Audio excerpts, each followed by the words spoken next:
24th of January, 1961, USA. A B-52 bomber flying over the state of North Carolina.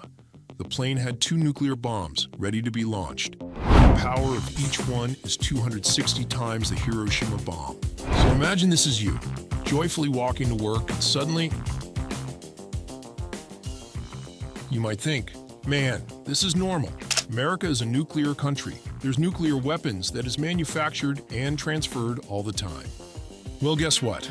The B-52 dropped its nuclear payload over the city. So what happened? I mean, why we still have North Carolina in our map today? And why the American aircraft dropped atomic bombs over the state?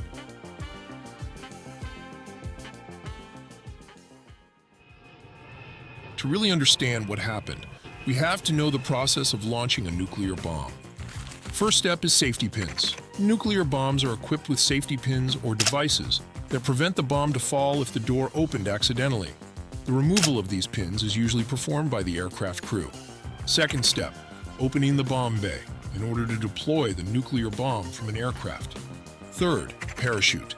Many nuclear bombs are equipped with parachutes to slow their descent and stabilize their trajectory during delivery, usually deployed automatically upon the bomb's release from the aircraft. The parachute also helps to give enough time for the pilot to move away. Fourth, the timer. Some nuclear bombs are equipped with a time delay mechanism that prevents them from detonating immediately upon impact. Our nuclear bomb's timer was 42 seconds. Lastly, arm safe switch.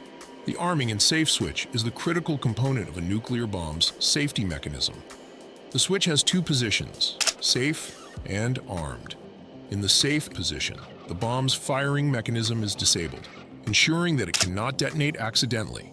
When the switch is moved to the armed position, it enables the bomb's firing mechanism, allowing it to detonate if triggered. After these 5 steps are completed, the detonation process starts. Seymour Johnson. This is the military base where the B-52 took off. In a military operation of the American Air Force during the Cold War, the mission of this flight is to go to the North Pole in the north of Canada and then return. And why? Because in that time for America, it was necessary to keep a plane armed with nuclear bombs flying all the time near the Soviet Union. And these planes were prepared to strike immediately if they get the order. The plane was being refueled from the air by another military plane.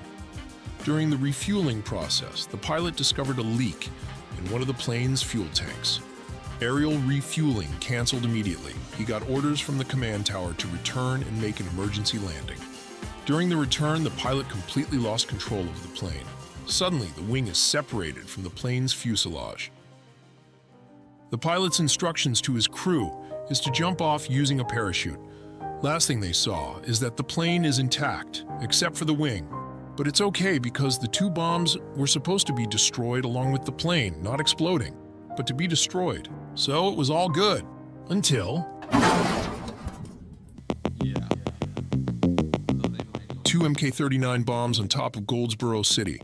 The first bomb only 2 steps completed. Fortunately, the parachute for some reason didn't activate. So the process of detonation is incomplete. The bomb hit the ground after 15 seconds with a speed of 745.6 miles per hour. After the impact, all the electrical circuits were destroyed, and the subsequent explosion didn't complete. Now for the second bomb. First 2 steps are done. The parachute is activated.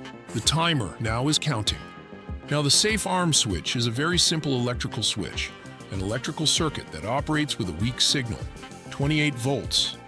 28 volts is such a small value that in a difficult weather condition or some static electricity in the air, the safety switch can operate by mistake and switches from safe to arm mode.